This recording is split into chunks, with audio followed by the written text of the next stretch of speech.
Stand for the Pledge of Allegiance, please.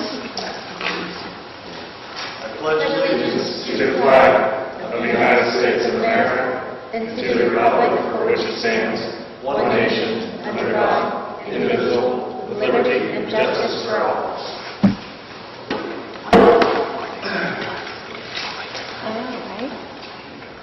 Roll call, please. Karen, Clark, Here. Hudson, Here. Markham, Here. Whitman. Here. Item number 3. I can make a motion to adopt the agenda. Second that. Any discussion? Roll call, please. Markham, Yes. Clark, Yes. Hudson, Yes. Whitman. Yes. Motion passed. Item number 4, Superintendent's Report. Okay, I have a couple things for you. Third grade reading report came out for the fall, and I'm pretty pleased with where we are right now. We have approximately, if we were looking at our scores, we scored a 419, where the state average is about 405. About 84% of our students are proficient or above, 29% advanced, and 30% accelerated. Just an excellent job already. And a lot of this goes to show where the K-2 effort has been, and our preparations, knowing how important this third grade reading guarantee is for kids and families. We're right where we want to be, and I think moving forward with really, I know that's at 16%, but I think the cut score right now is 385, Mrs. Sharshin. 384. 384. So we're really right where we need to be. We only have a couple of kids that we're really concerned about that we're going to have to hit the road running and focus some efforts to get them moving and then continue to excel with the rest. So right where we want to be. 29 and 30% of our kids, almost 60% of our kids are advanced or accelerated already in third grade report. That's just outstanding. Some of the report, I'm not going to get into the details of it. I'll make this available to everyone and anyone, but it will break it down to acquisition of vocabulary, a reading process, where we stand, information text, and literacy text. Where we want to be, where we're close to being. It really breaks the data down, does a nice job. But I know Mrs. Sharshin's diving into this. This is really hot off the press for us, and some of the information about where we are. I'm going to jump into the next thing and talk to you a little bit about some things that are coming that we're working on currently, and then some things that you'll have to think about moving forward. The state is moving to a career technical education programming piece. You're going to have to make a decision here sometime here in the next couple of months regarding where we want to be with career tech. We've had superintendent meetings. We just met with Mr. Adkins, the superintendent at the Columbiana County Career and Technical. Really, at this point in time, some of the things that we're doing already would qualify. And what I mean by qualify,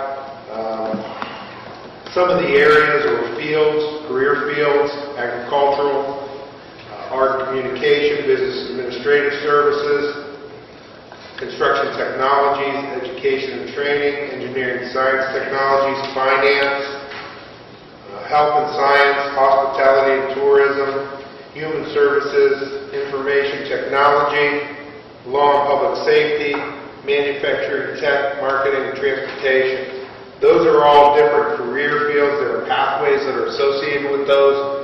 And really, this begins in 7th grade. Funding-wise, there isn't anything that we would get funding-wise from a 9-10 perspective, so there's going to be some talk about more information coming to you in terms of the financial piece of what this may look like.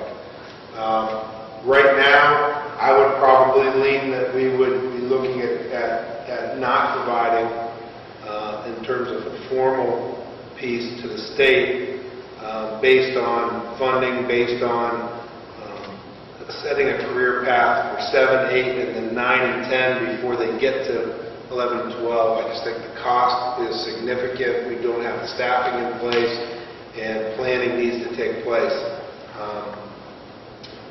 We all remember probably when we went to school, there were shop classrooms in our schools, there were home economics programs happening, grade middle school all the way up through, and the funding had changed, and we moved away from those based on funding. I think they're re-energizing some of that career stuff, and now they're really focusing in on guiding a student that is going career-based from 7th grade all the way up through 12th grade. If I were to tell you which direction we would go today, I probably would lean towards not providing based on a waiver that would eliminate us from having to do that for this next coming school year.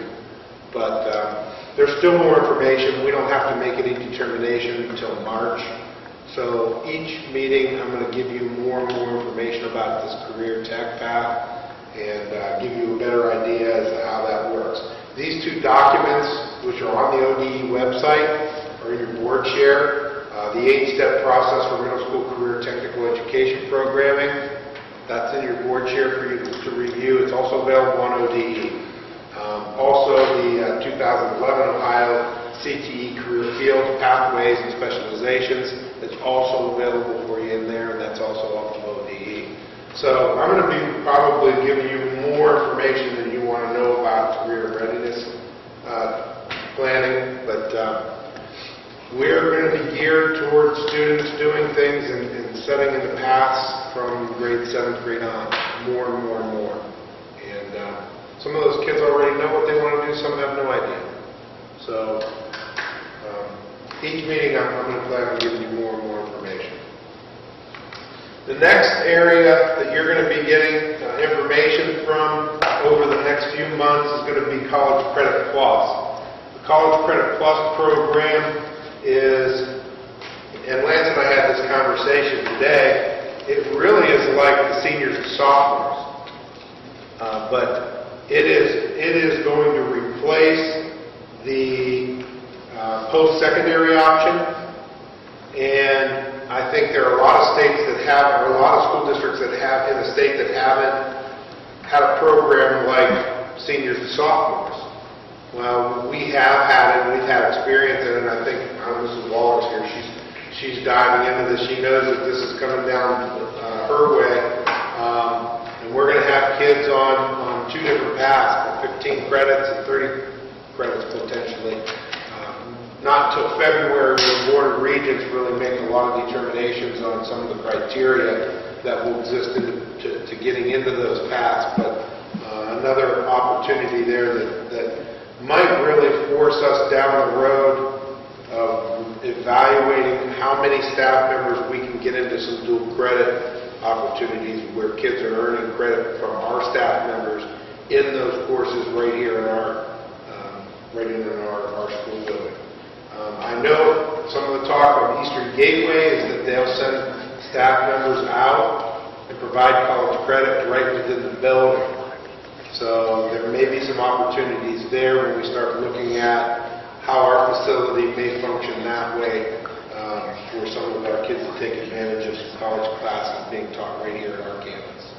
So lots and lots of stuff coming in the next couple of months at you. A lot of decisions that we're going to have to make on how we want to handle things. We're going to be pushing some of our staff into getting into some of those college courses that they can teach both for us. So I put some of that information on College Credit Plus. Again, that's on ODE's website. Nothing magical, but a lot of decisions to be made in the near future. So that's all I have for you from the superintendent's report. Do you have any questions? Thank you very much.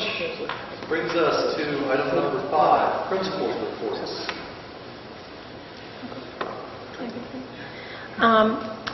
Under Dixon's report, it's actually in your board share. Under curriculum and professional development, just a quick update. I've been using Mahoning County ESC to do park presentations for staff and students. They come in the morning. I've had language arts done. I have math coming next week and writing as well.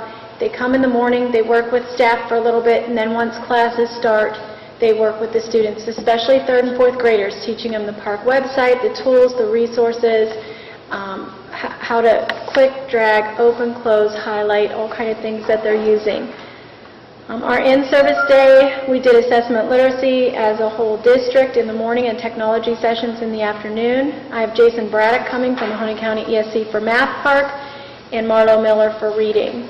As Mr. Mook mentioned, I listed the breakdown of the 3rd grade fall OAA scores. I also included all the interventions that are part of our reading improvement and monitoring plans. We currently have 2 students that on the September 30th diagnostics scored in the at-risk range to be on a reading improvement monitoring plan. But I did choose some other kids that were a differential away of 2 points of that cut score, and I'm also putting them on a plan, and you can see the interventions listed there. Some community outreach and thank yous. Mrs. Moore, my specials teachers in the American Legion, and our speaker, Mr. Schenkel, for Veterans Day program. Mrs. Strohecker and Mrs. Moore did an outstanding job. It was our 4th annual book parade. They host it and commentate similar to Al Roker and Matt Lauer on the Macy's Day Parade, and it was just a phenomenal time. Every 4th grade student reads a book and builds a float and writes a narrative that matches the float, and they read it with a little bit of their ad-libbing in there. It's our 8th year for the Giving Tree. Over the past 7 years, we're helping 9 families this year. We've assisted 61 families, 190 children, and over 1,900 gifts. Our community is growing. The awareness is growing. NHS, Gamma Eta, Making Kids Count, Electronics Depot, American Legion, Holloway Insurance, and Rotary all helped adopt families this year as well. I also want to thank Mrs. Doherty. One of my parents generously donates every year the money for me to finish the Giving Tree and or buy enough food for all the families on the Giving Tree to have Christmas dinner. Ham, stuffing, potatoes, rolls, things like that. And Christ the King Church donates grocery gift cards for them from Save-A-Lot. Our annual way station collection is underway. I'd like to thank the Rotary. The Operation Warm Coats helped 26 of our students receive coats that perhaps wouldn't otherwise dress warm enough for even outside recess. Well, our school safety drill has been completed. Parent-teacher conferences were well attended. We have our annual visit to Main Street Theater. We've been doing it for about 6 or 7 years now. The whole school is going to walk to the theater and see the Santa Claus. I'd like to thank the grade level reps for PTO for our family nights every month. We have Polar Express Day coming up that they're handling, and their next meeting is February 18th. Under upcoming events that you may be interested in, at 7 p.m. tomorrow evening is our 2nd grade musical. Next Wednesday is our 3rd grade musical. We have breakfast with Santa and Santa Shop on December 20th. And that is my report, and I would also like to excuse myself back to the game, if that's okay. Thanks. Thank you. Thank you.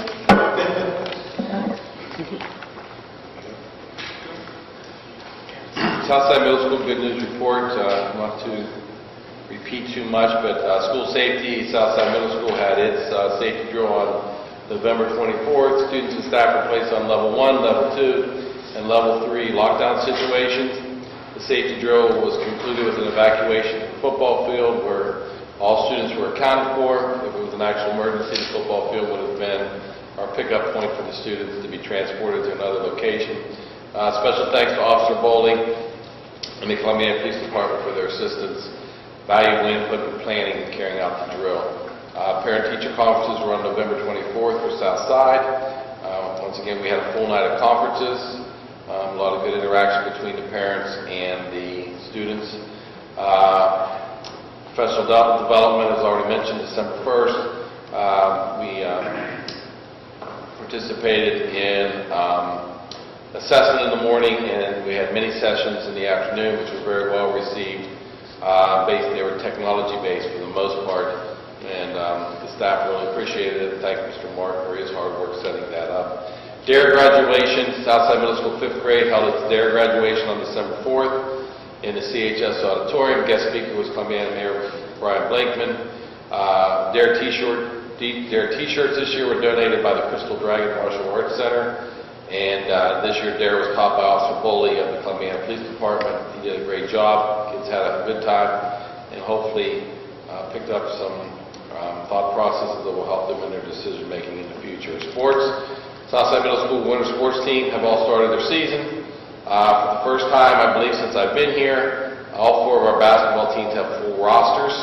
We usually have a couple of them, but all of them have full rosters this year.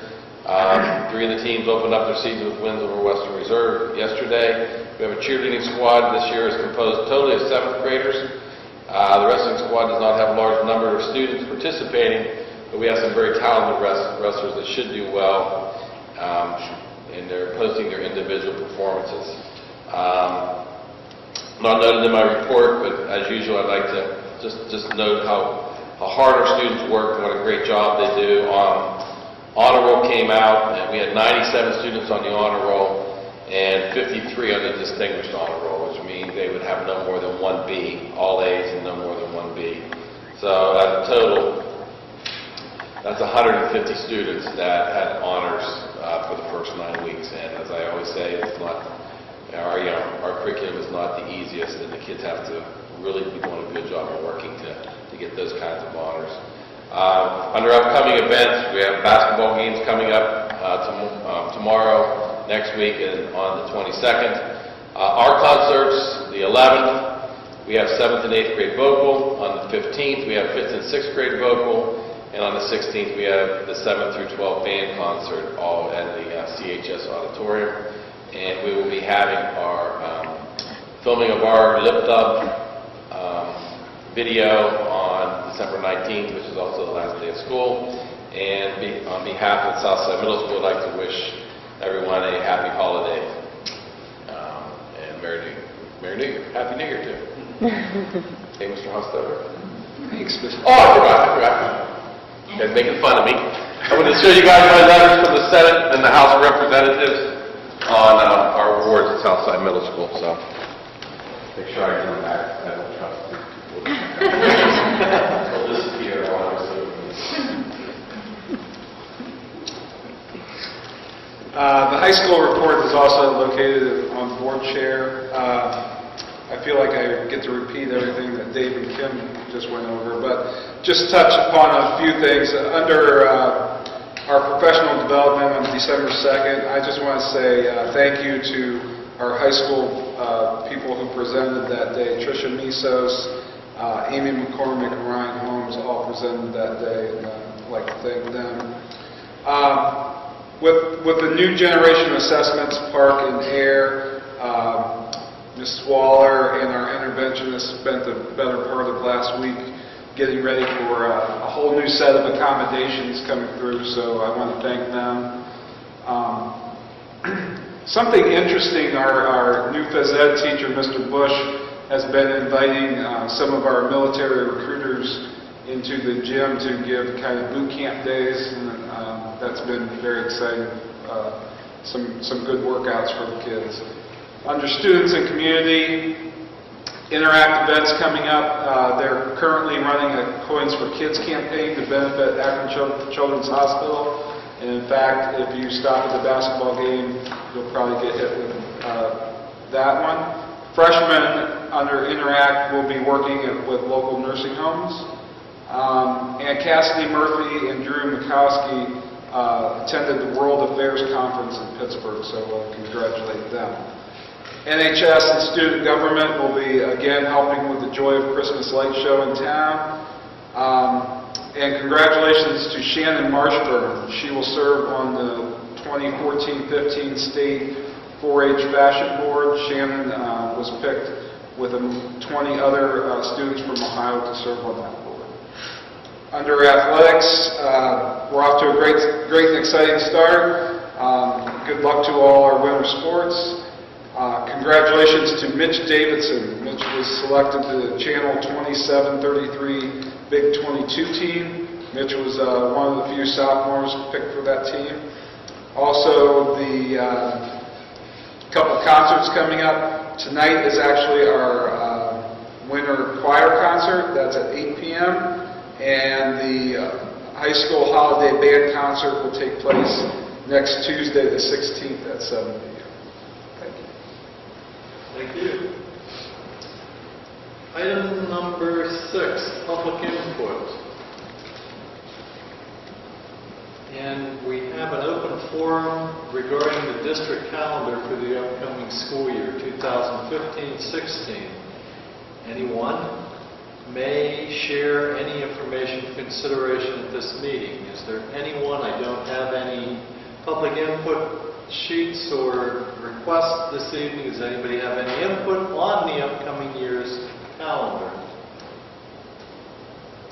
Hearing none, we'll move on to item B, and that would be, I would like to introduce 2 gentlemen who are with us this evening, taking their time to be here and give us a little bit of an explanation of what an enterprise zone is. First of all, Tad Harold, who is wearing the bow tie and the dark suit, who is the Economic Development Director for Columbiana County. Do I have that correct? All right. And Lance Willard, who is the City Manager for the City of Columbiana. They're both here this evening.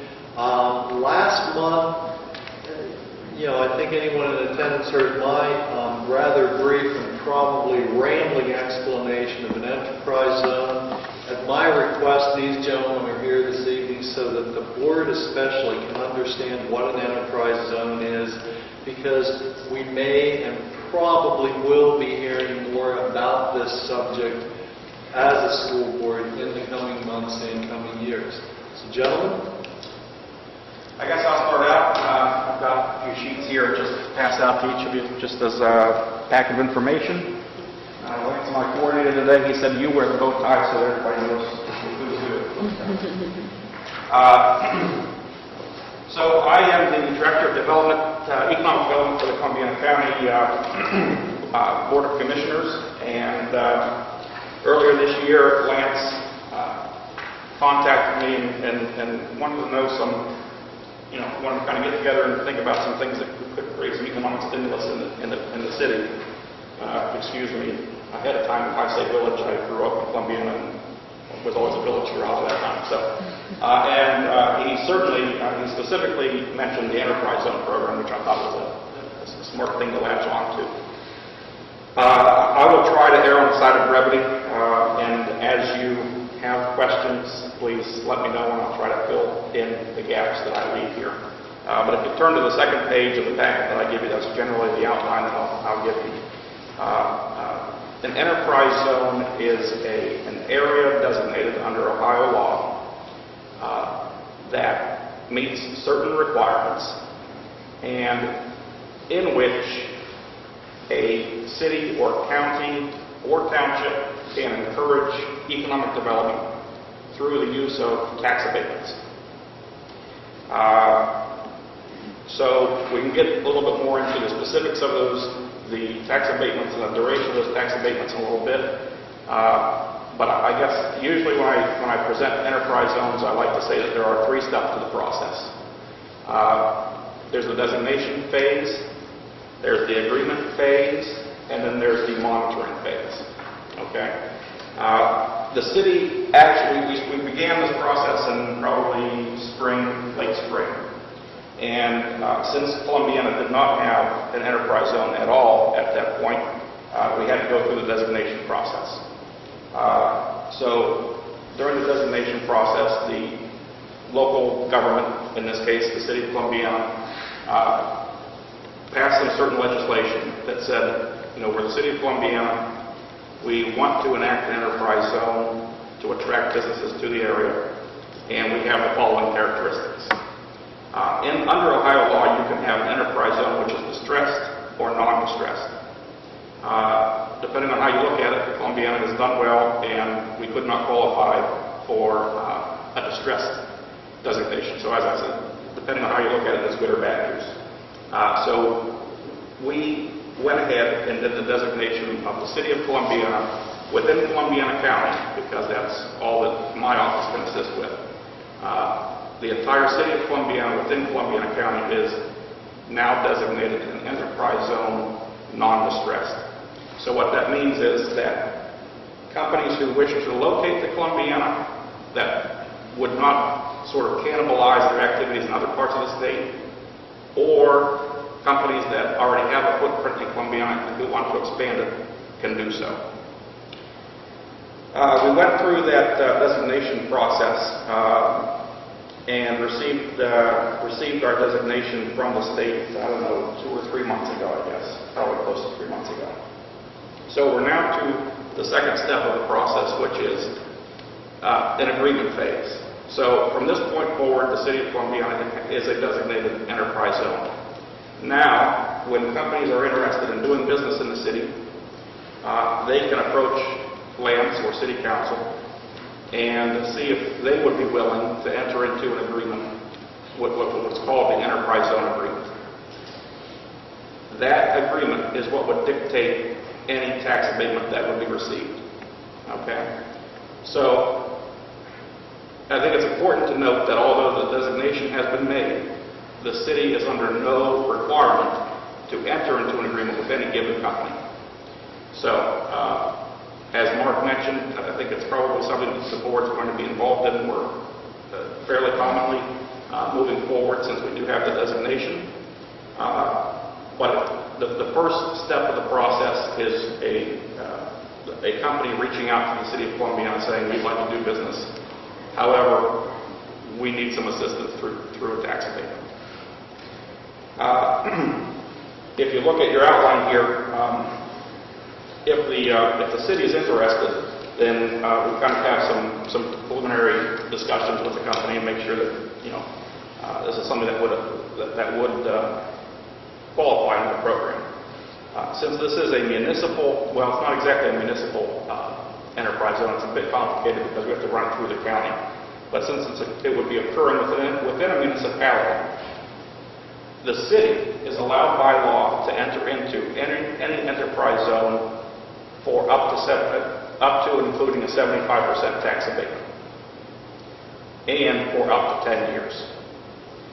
If these numbers are sounding familiar, it's a cousin, I guess, to a tip. So you're going to see some similar guidelines. If the city is so inclined and the company desires or needs an abatement of greater than 75%, or wishes it to be for a duration of greater than 10 years, then the school board is very much going to be involved in the process. So let me explain that. Any time the city wishes to enter into an enterprise zone agreement, the city and my office will notify the school district and say, XYZ company is entertaining, and the city is entertaining an offer with the XYZ company to give them a 50% abatement for 10 years. So that's under the threshold of 75 or 10.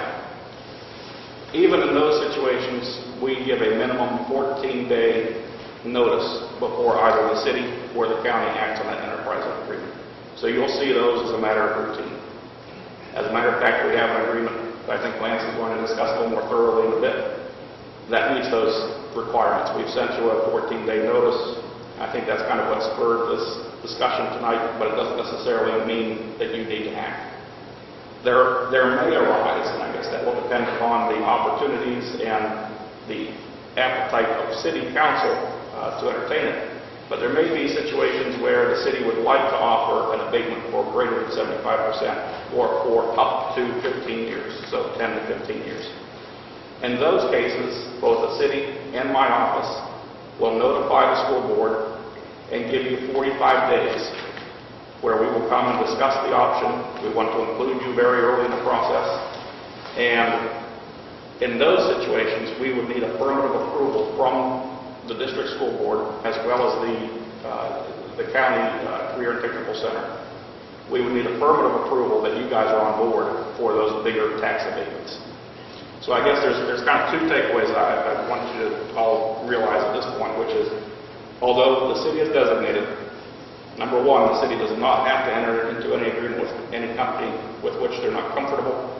And number two, if it's for an abatement of greater than 10 years or greater than 75%, the school board will be will really have kind of veto power on that. So that, I don't want to get into all the nuances of the fact that the city versus county, but suffice it to say that generally the city does all the negotiating. The county has to finally act on it because it's a county enterprise zone by Ohio statute, but that's just kind of a little dance that we have to do. There are situations where, you know, if a large abatement is moving forward, and we've had this in another situation in the county, it's possible, it's allowed and is frequently done that a compensation agreement can be made whereby the company could pay to the school district direct payments in lieu of a certain percentage of that tax abatement. We could discuss that more if and when we have any of those large abatement processes go forward. And then, so that's the agreement phase of the enterprise zone. The final phase, which is the longest phase, is what I would call the monitoring phase. So any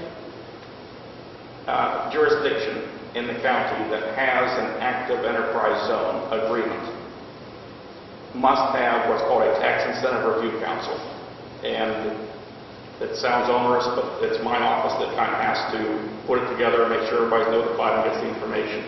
But each year, I think we do it in March each year, the Tax Incentive Review Council meets and reviews each and every agreement within the jurisdiction of that municipality and makes a recommendation to the Board of County Commissioners as to whether the company is doing the job creation that they promised and the investment that they promised, so as to determine whether or not they should continue to receive those tax abatement benefits. And that Tax Incentive Review Council is made up of a minimum of 8 people. 3 of those persons are appointed by the Board of County Commissioners. 2 would be appointed by the municipality, 1 by the county auditor, 1 by this board, the local Board of Education, and 1 by the county joint vocational school district. So you will continue to have a say in each of those agreements as we move forward. And I guess I probably missed the most important part is what is the abatement of? The abatement is that if a company comes in and says, I want to build a brand new facility, I have a vacant piece of land that has nothing on it now, and I'm going to make $1 million investment in the real property, it's a real property abatement. So any additional building would receive whatever that abatement percentage is. So if you have a brand new building of $1 million and you give them a 75% tax abatement, they only pay tax on 25% of that for however long the duration is.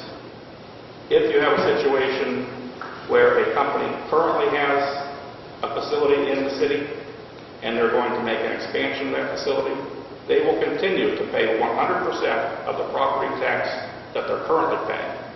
It's always prospective only in nature, so it's only the new facility investment that they're making that they get an abatement. So I probably should have lived with that, but I guess I'll leave you with that. Any questions for me? So probably a lot of information to digest at one point. Great explanation. Thank you. Is it okay? Thank you very much. Okay. And Lance might want to give you a little more specifics about it. Sure. Thank you, everybody, for hearing us out today. You know, when we started talking to the economic development, we appreciated their, you know, the whole process. The council was very, you know, unanimous for this. And we need to have more tools in our toolbox to attract business and also, you know, maybe potentially take care of the businesses that have been there, you know, for years. So, you know, kind of encouraging them to expand, because it's, you know, it's a lot easier to retain a industrial commercial property than it is to, you know, try to attract, you know, business attraction meetings all the time in the city of Columbiana, where somebody from the outside, maybe of the state or another part of Ohio will come in, and we'll do our best to, you know, show them what Columbiana has to offer And with this, this will be a nice tool to show someone that. Now, he did say that we're not a distressed zone, so we will not, this will not affect somebody potentially moving from Columbus to here or something. That would not be considered because we're not a distressed zone. There's a potential that could occur, but they would have to go through the state to get that approved. But mainly, we're looking here for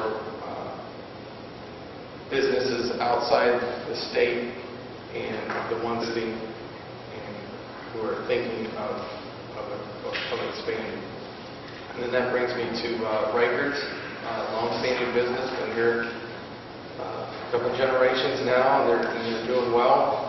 And this agreement would be for construction of 85-foot building by 210-foot building. Basically mirror image of what they already have out there on Fairfield. If you saw the agreement or any references, I'm calling them Reichert's because that's who I'm used to calling them, but it's actually that we're entering into the agreement with Fairfield Avenue Leasing Company, which are the same owners. It's just doing business at it, I guess. So Dwayne Reichert came into council and asked them for their support. They supported that, and we're excited to have them do this project, and we're excited that they're going to bring 16 new jobs to our community. So that's where we're at right now. And we hope to it'd be nice to get your blessing and then be able to turn this over to the county. And we look forward to working with the school, trying to, if anybody is coming into town, whether they're going to expand, we'd like to work with you, from the ground floor instead of, hitting you at the very end. We'll try to, keep the lines of communication open.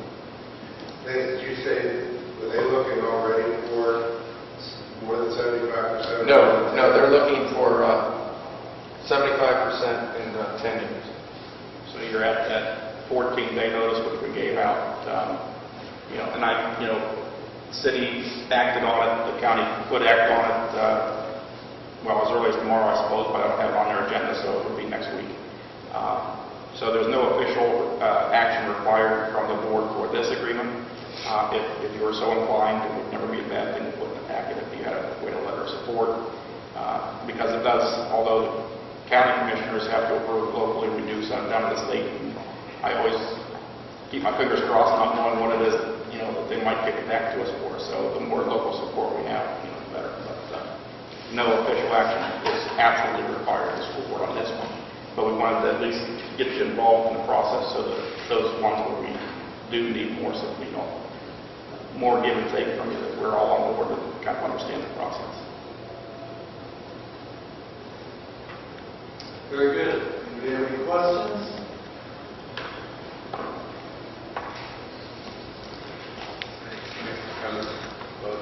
Yeah, thank you very much. And I think, at least I'll speak for myself, I certainly think that economic development is something that will not only help the community, but the school's part of the community, and in the long run, I think development helps all of us, whether in this room, whether in council chambers also.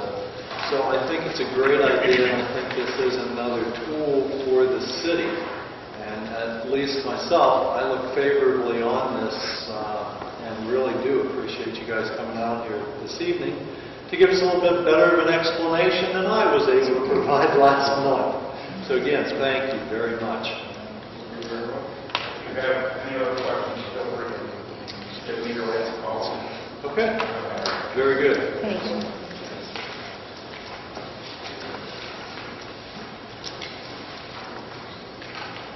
Okay, that brings us to item number 7. I don't believe there's any need for that at this point in time. Correct? Hearing no comments. Item number 8.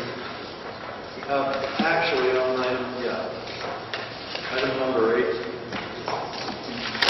Make a motion to consider approving the October 2014 and November 2014 financial reports.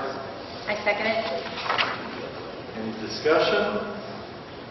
Hearing none, roll call. Clark. Yes. Whitmer. Yes. Hudson. Yes. Ronco. Yes.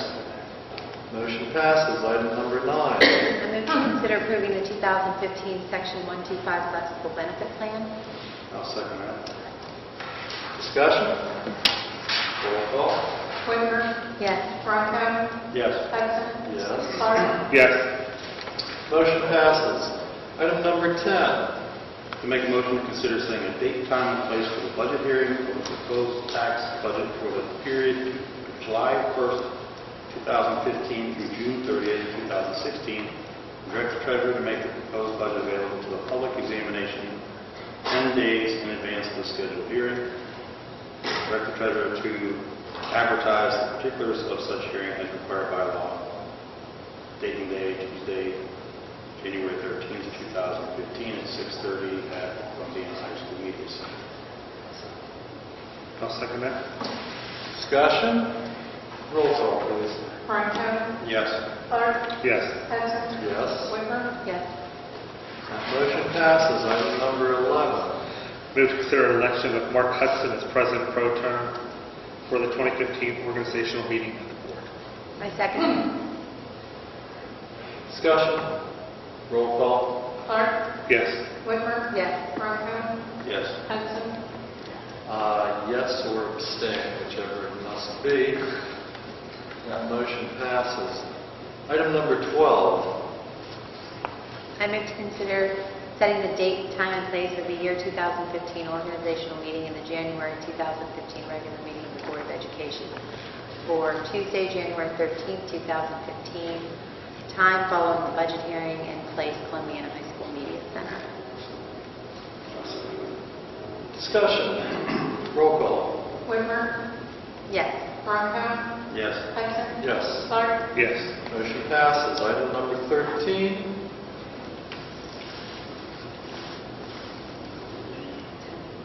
I make a motion to consider appointment of the Student Achievement Liaison to the Ohio School Board Association for the 2015 one-year term.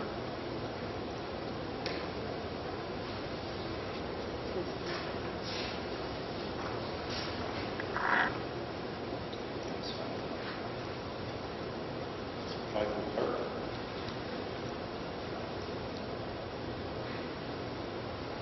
I'll second. Discussion. Roll call. Ronco. Yes. Whitmer. Yes. Hudson. Yes. Clark. Yes. Abstain, whatever. That motion passes. Item number 14. Move to consider appointment of the legislative liaison to the Ohio School Board Association for 2015, a one-year term. Kelly Whitmer. I'll second. Roll call. Clark. Yes. Ronco. Yes. Hudson. Yes. Whitmer. Abstain.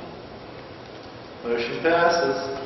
Item number 15. I move to consider setting the compensation of board members for 2015 for a maximum of 12 meetings at the maximum rate per meeting as authorized by the ORC 3313.12, currently $125 per meeting as provided in the Board Education Bylaw 0146. I'll second that. Discussion. Roll call. Whitmer. Yes. Ronco. Yes. Hudson. Yes. Clark. Yes. Motion passes. Item number 16. I make the motion to consider accepting the resignation of Ryan Holmes, the assistant middle school wrestling coach, effective December 3rd, 2014. I'll second that. Discussion. Any explanation, or because I noticed he's a volunteer now? Sure. Our numbers were pretty low. They were split the contract, and I think that they just kind of decided among themselves for him to back away from that, and then he wouldn't have to make that commitment. That he could volunteer and help out as needed. We're really looking at a handful of kids that the numbers are very, very low. Okay. Appreciate that. Roll call, please. Ronco. Yes. Clark. Yes. Hudson. Yes. Whitmer. Yes. motion passes. Item number 17. Move to consider approving employment of the following personnel on a supplemental contract for the 2014-15 school year as recommended by the superintendent with compensation in accordance with board approved schedules as listed below. I'll second it. Discussion. Roll call. Clark. Yes. Whitmer. Yes. Ronco. Yes. Hudson. Yes. And that motion passes. Item number 18. I move to consider approving employment of the following personnel as director, supervisor, or coach of the pupil activity program for the 14-15 school year, as recommended by the superintendent, with compensation in accordance with board-approved schedules pending verification of all credentials. Southside Skills Development Boys, Ron Michella. Southside Skills Development Girls, Matthew Lake. I'll second that. Any discussion? Roll call. Whitmer. Yes. Ronco. Yes. Hudson. Yes. Clark. Yes. That motion passes. Item number 19. Make a motion to consider approving the following personnel as volunteer for a pupil activity program for the 2014-15 school year, as recommended by the superintendent, as listed below.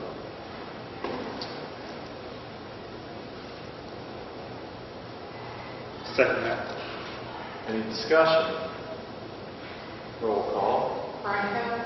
Yes. Clark. Yes. Hudson. Yes. Whitmer. Yes.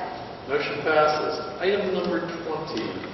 Move to consider approving parental leave for Alexander Hudak, middle school intervention specialist, from October 15, 2014 to January 20th, 2015. I second it. Discussion? Roll call.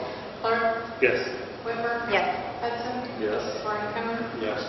And that motion passes. Item number 21. I move to consider approving employment of the following personnel for the 14-15 school year as recommended by the superintendent and compensation in accordance with board-approved schedules and retroactive to the first day of work, pending verification of all credentials. Substitute teacher, Heather Gilby. I'll second that. Discussion? Roll call. Whitmer. Yes. Ronco. Yes. Clark. Yes. Hudson. Yes. Motion passes. Item number 22. Make a motion to consider approving employment of the following personnel as athletic department game help for the 2014-15 school year, as recommended by the superintendent, compensation in accordance with board approved schedules. Brooke Hitchcock, Melissa Hopkins, and Ray Ann Stewart. I'll second that. Any discussion? Roll call. Ronco. Yes.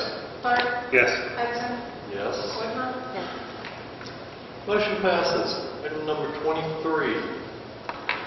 Move to consider a resolution that transportation of the following students by school convenience is impractical and authorize a contract with the parents or guardians of the listed pupils to pay them in lieu of transportation services for the 2014-15 school year. I'll second it. Discussion? Roll call. Clark. Yes. Whitmer. Yes. Ronco. Yes. Hudson. Yes. Motion passes. Item number 24. I move to consider approving a memorandum of understanding between the Columbiana Exempted Village Board of Education and Columbiana Education Association regarding professional development reimbursement. MOU provided with this agenda. I'll second that. Any discussion? Hearing none, roll call, please. Whitmer. Yes. Ronco. Yes. Hudson. Yes. Clark. Yes. And motion passes. Item number 25, President's Report.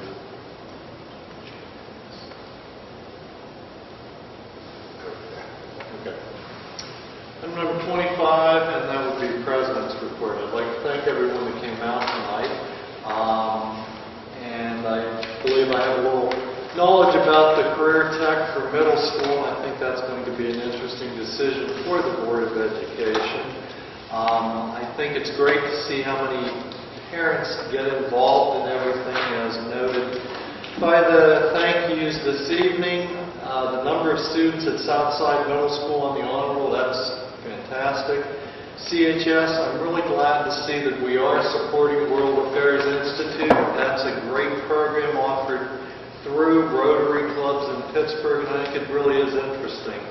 I really want to thank, or I would like to thank again, Tad Harrell and Lance Willard for being with us this evening, although they've chosen to leave us already.